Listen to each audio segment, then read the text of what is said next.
कि भाई झारखंड हमारे लिए बना है, झारखंडियों के लिए बना है और झारखंडी के उत्थान इसी में निहित है कि हम क्षेत्रीय भाषा को कैसे प्रमोट कर कैसे हम आगे बढ़ाएं। और दूसरी बात है कि जिसके हाथों में खतियान है वही हमारा झारखंडी। ये जो स्थानीय नीति की बात करें तो वो हमारा प्रबल है, वो जो हमारी इच्छा भी है, डिमांड भी है। और इसको लेकर ही चूँकि हमने बहुतों बार हेमंत भैया से बात की, पार्टी फोरम में भी बात रखी, परंतु ऐसा कुछ हुआ नहीं इन 2 सालों में। और काम करने के लिए या नीति बनाने के लिए 2 साल बहुत बड़ी चीज़ होती है। 2 साल नहीं, हम तो कहेंगे कि सप्ताह 10 दिन बहुत बड़ी चीज़ होती है, परंतु ऐसा नहीं हुआ। 2 साल तक हमें भी लगा कि आज बनेगा कल बनेगा, परंतु जब नहीं बना तो लास्टली हमें लगा कि घर में तो हमने बहुतों बार बात कर ली, अब पब्लिक के साथ में भी हम अपने व्यथा को शेयर करें। इसलिए हम लोगों ने लिखा और साथ साथ हमने यह भी कहा है कि अगर झारखंड मुक्ति मोर्चा की जो सरकार है उस सरकार में, चूँकि मैं भी झारखंड मुक्ति मोर्चा से हूँ, अगर सरकार हमारी बातों को नहीं मानती है, खतियान आधारित, चूँकि मैं हमेशा ही खतियान का पक्षधर हूँ, आज नहीं विगत जितने भी साल हमने देखे हैं तो खतियान आधारित स्थानीय नीति की हमने बात की है। और ये जो भाषाई अतिक्रमण हो रहा है इसको स्टॉप करनी होगी और जो भी गलत हो रहा है उसको हम बर्दाश्त नहीं करेंगे। इसीलिए हमने कहा कि अगर 1 महीने में अगर आप पूरा नहीं करते हैं तो मैं आज की ही तारीख, मतलब 20 फरवरी को अपना रिजिग्नेशन दे दूंगा, मैं अपना इस्तीफा दे दूंगा जेएमएम पार्टी से। अब झारखंड मुक्ति मोर्चा चूँकि हमारी अपनी पार्टी है और हम बचपन से ही बढ़े हैं गुरुजी के आदर्शों को देखते हुए, उनको अपना आदर्श मानते हुए। और मैं अभी भी कहता हूँ कि झारखंड मुक्ति मोर्चा या पूरे झारखंड में सबसे बड़ा अगर कोई लीडर है वर्तमान समय में तो वो हैं शिबू सोरेन जी, और उनके बनाए हम झारखंडी हैं। झारखंडी कहलाने का जो आज हमें गौरव हासिल हुआ है तो ये शिबू सोरेन जी का देन है, विनोद बाबू का देन है, सैयद निर्मल जी का देन है कि आज हम झारखंडी कहला रहे हैं। तो आज गुरुजी को देखकर हम पले बढ़े हैं, मतलब बढ़े हैं और उनके पद चिन्हों पर चलने का प्रयास करते हैं। तो कहीं ना कहीं आज हमने अपने ही पार्टी में अपनी बात को रखी, नहीं जब बात बनी तब हमने ये पब्लिक के साथ अपनी व्यथा को शेयर करने का काम किया है।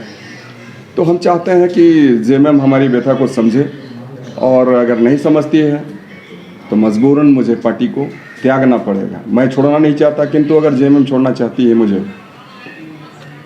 व्यथा जो आप बता रहे हैं, व्यथा एक तरह की से धमकी समझी जाए, गलत बात। धमकी हम देते नहीं हैं, चूँकि अपने लोगों को धमकी नहीं दिया करते।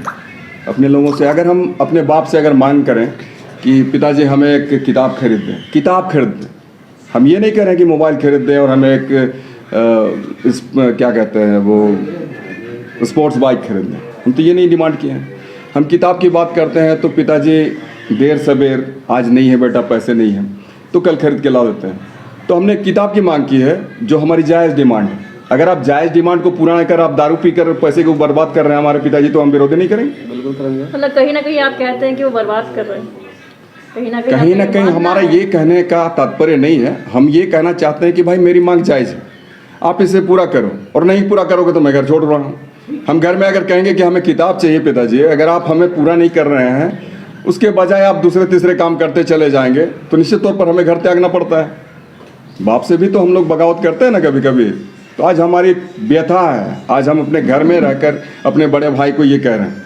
हेमंत भैया को आज नहीं, मैं 20 सालों से जानता हूँ और इसीलिए हेमंता के साथ हमारा अलग रिलेशन है। हमने अपनी बातों को हमेशा ही रखा है, हेमंता के समक्ष हमने शेयर किया है। सिर्फ स्थानीय नीति को ही सोच रहे हैं आप? अगर नियुक्ति नियमावली को देखा जाए, रोजगार संबंधी देखा जाए, ऐसे कोई बड़े काम अभी तक नहीं हुए हैं वर्तमान सरकार को लेकर। भाई वही तो हम कह रहे हैं कि अगर हमारी स्थानीय नीति, जो कि हमारी नहीं कहेंगे नीतियों की माँ कौन सी, तो ये हमारी स्थानीय नीति, अगर स्थानीय नीति हमारी बेहतर बन जाए तो आने वाले दिन हर एक चीज़ें हमारी सुनियोजित तरीके से होती चली जाएगी, जैसा कि हम चाहते थे, जैसा कि हमारे विनोद बाबू चाहते थे, जैसा कि हमारे गुरुजी चाहते थे, जैसा हमारे निर्मल महतो चाहते थे। आज गुरुजी की अगर ये दशा नहीं होती, अगर वो स्वस्थ होते तो इन सारी चीज़ों को कतई बर्दाश्त नहीं करते। जो आज हो रहा है हमारे राज्य में, इन सारी चीज़ों को कतई बर्दाश्त नहीं करते। अब आप बताइए कि भाषाई अतिक्रमण की बात हम कर लें थोड़ी सी। भोजपुरी, अंगिका, मैथिली, ये हमारी तो भाषा है नहीं। अब 2-4% लोग बोल लेते होंगे कहीं पर, इसका मतलब ये ऐसा नहीं है कि आप इसको क्षेत्रीय बना दें। महाराष्ट्र जाइए, गुजरात जाइए, हरियाणा जाइए, दिल्ली जाइए, बॉम्बे जाइए, महाराष्ट्र जाइए, कहाँ पर नहीं मिलेंगे आपको ये भोजपुरी बोलने वाले लोग, कहाँ पर नहीं मिलेंगे अंगिका और मैथिली बोलने वाले लोग। तो क्या आप हर एक जगह अपनी उसको क्षेत्रीय भाषा में शामिल कर लिया है क्या दूसरे स्टेट ने? या फिर आप देख लीजिए हमारी जो लैंग्वेजेज हैं, रीजनल लैंग्वेज, हमारी क्षेत्रीय भाषा, खोरठा, नागपुरी, खोरठा, नागपुरी, संथाली हो, कुड़ुक, पचपरगनिया, इन सारी भाषाएं जो हमारी है। और हमारे जो स्टेट के इर्द गिर्द जो भी सटे हुए स्टेट हैं, उन स्टेट में क्या हमारी लैंग्वेज को उन लोगों ने दे दी है?